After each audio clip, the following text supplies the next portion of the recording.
Ada sebuah kisah yang dituturkan secara turun-temurun mengenai dipilihnya sebuah gunung terjal ini kemudian menjadi makam para Adipati Paku Alaman dan keluarga.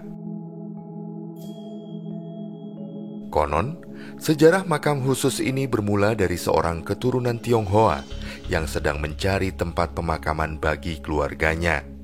Karena menurutnya, berdasarkan Feng Shui, lokasi yang sebelumnya bernama Gunung Keling ini merupakan lokasi yang bagus untuk tempat peristirahatan terakhir. Orang tersebut kemudian meminta izin kepada Kanjeng Gusti Pangeran Adipati Aryo Paku Alam V yang saat itu berkuasa untuk menggunakan Gunung Keling sebagai pemakaman bagi keluarganya. Tapi sayang, keinginan orang tersebut tak dikabulkan oleh Kanjeng Gusti Pangeran Adipati Aryo Paku Alam V. Sri Paduka sepertinya memiliki petunjuk lain agar Gunung Keling digunakan sebagai tempat pemakaman bagi keluarganya. Nama Gunung Keling kemudian perlahan pudar setelah lokasi tersebut diberi nama Giri Gondo, yang berarti gunung yang wangi atau berbau harum.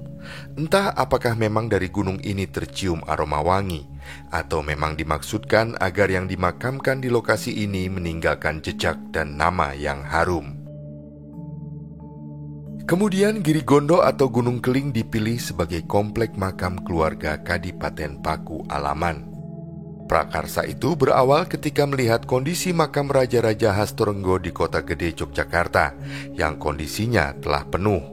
Maka kemudian Kanjeng Gusti Pangeran Adipati Aryo Paku Alam kelima memutuskan untuk membangun sebuah komplek makam bagi keluarga Paku Alaman.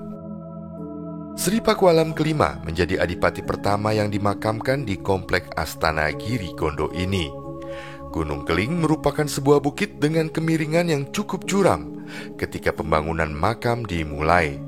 Orang yang pertama kali menerima dau untuk membangunnya adalah distrik Wonorejo. Kemudian ketika Wonorejo meninggal, beliau dimakamkan di area timur bangsal tempat beristirahat masyarakat yang ingin berkunjung.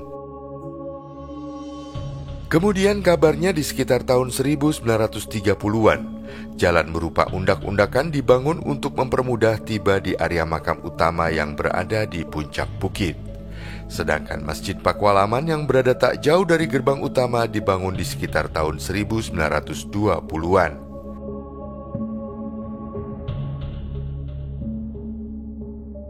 Pada masa lalu, kerabat Pakualaman yang ingin nyekar ke Astana Giri Gondo selalu menggunakan kereta.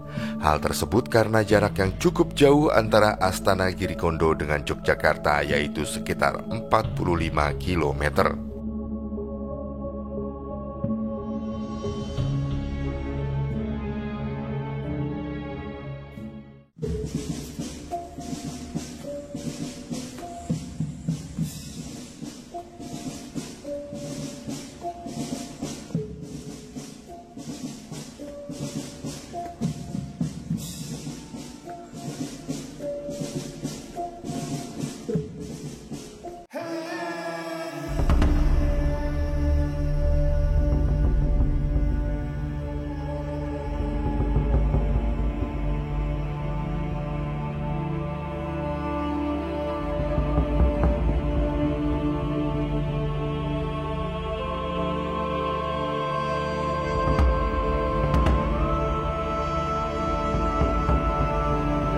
Di penghujung tahun 2023 lalu, sengaja kuarahkan laju kendaraanku ke wilayah Kulon Progo dengan tujuan ingin mengunjungi Astana Giri Gondo yang terletak di Dusun Giri Gondo, Desa Kaligintung, Kecamatan Temon, Kulon Progo.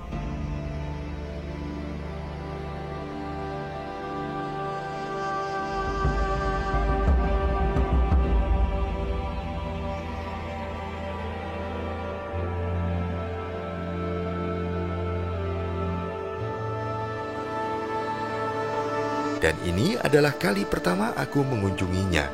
Aneka perasaan pun menderaku, mulai dari perasaan penuh tanya, mengapa aku sangat ingin mengunjunginya, hingga pertanyaan lain seperti apa bentuknya dan juga lain-lainnya.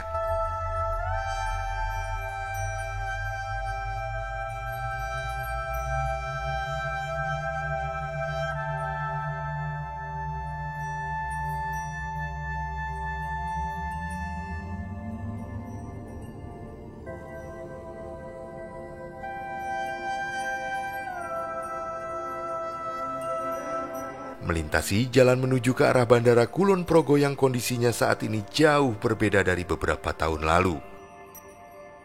Mulai bermunculan beberapa hotel sebagai pendukung keberadaan bandara dan juga lalu lintas yang semakin ramai. Apakah hal tersebut adalah imbas dari sebuah kemajuan? Entahlah. Posisi Astana Girigondo ini cukup mudah dijangkau, berjarak sekitar 10 km dari kota Wates dan sekitar 45 km dari kota Yogyakarta. Bagi yang ingin mengunjunginya pastinya sangat mudah menggunakan Google Maps, dan titik lokasi tempatnya telah dicantumkan di deskripsi tayangan ini.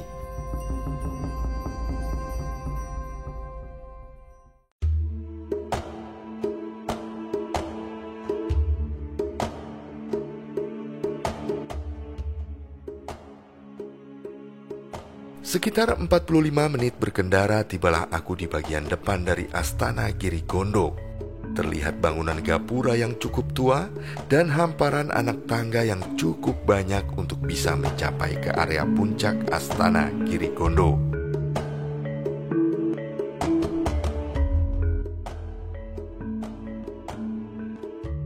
Kabarnya di era tahun 1960-an hingga 1990-an, banyak sekali masyarakat yang mengunjungi kompleks makam ini. Namun seiring berjalannya waktu, jumlah tersebut berkurang dan hanya di waktu-waktu tertentu saja. Dan hari ini pun aku hanya sendirian berada di area kompleks Astana Girigondo ini. Aku pun kemudian meniti satu persatu anak tangga.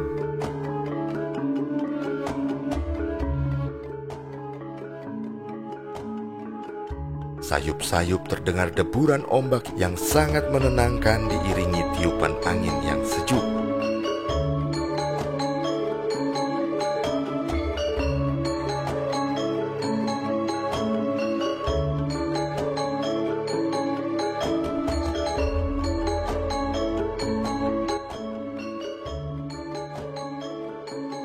Sesekali aku melihat ke arah selatan. Tampak hamparan Samudra Hindia atau area pantai selatan Jawa di kejauhan.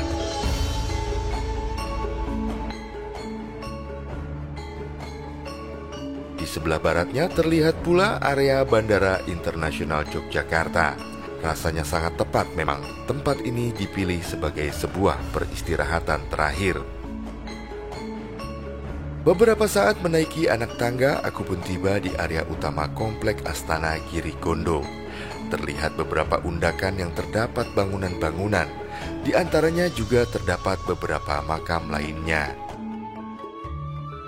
Setelah mengisi daftar tamu, aku dipersilakan untuk naik ke area puncak utama yang menjadi peristirahatan terakhir para Adipati Paku Alaman. Sang penjaga sempat menawarkan untuk menghubungi juru kunci agar aku bisa masuk ke lokasi utama. Namun rasanya sangat tak sopan jika aku masuk hanya mengenakan pakaian biasa, tanpa mengenakan ageman tradisional Jawa.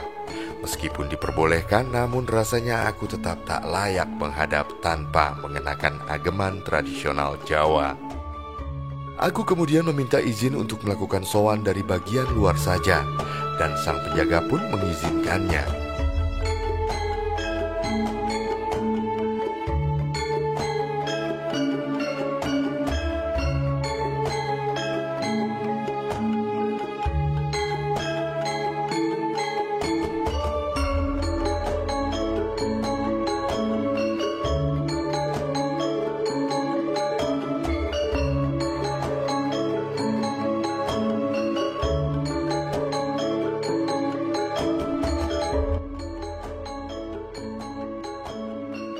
Cukup lama aku berada di area luar pagar area utama dari Astana Girigondo ini.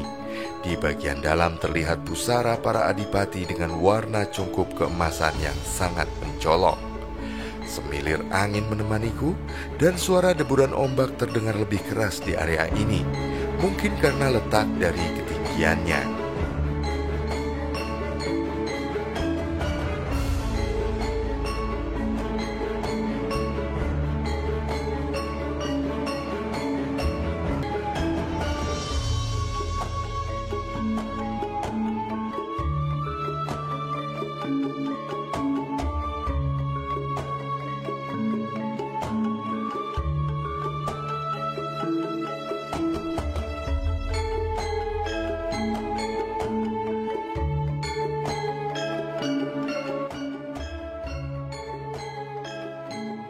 Di area belakang Astana Girigondo terlihat hamparan lembah dengan vegetasi yang cukup rapat dan sangat curam.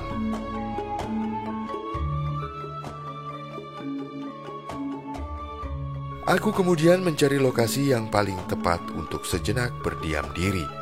Setelah menemukan lokasi yang cocok, aku pun sejenak mengaturkan rasa hormat dan berharap segala kebaikan tercurah pada semua yang berdiam di lokasi Astana Girigondo ini. Suasana meskipun terik terbilang sangat nyaman dan sangat menenangkan. Terbayar rasanya rasa kerinduanku pada tempat yang ternyata beberapa kali pernah muncul dalam mimpiku ini.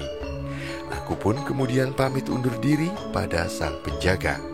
Terima kasih Sang Maha Gusti untuk perjalanan luar biasa dan tuntunan petunjuk hingga aku bisa berkesempatan berkunjung ke tempat yang sangat indah ini.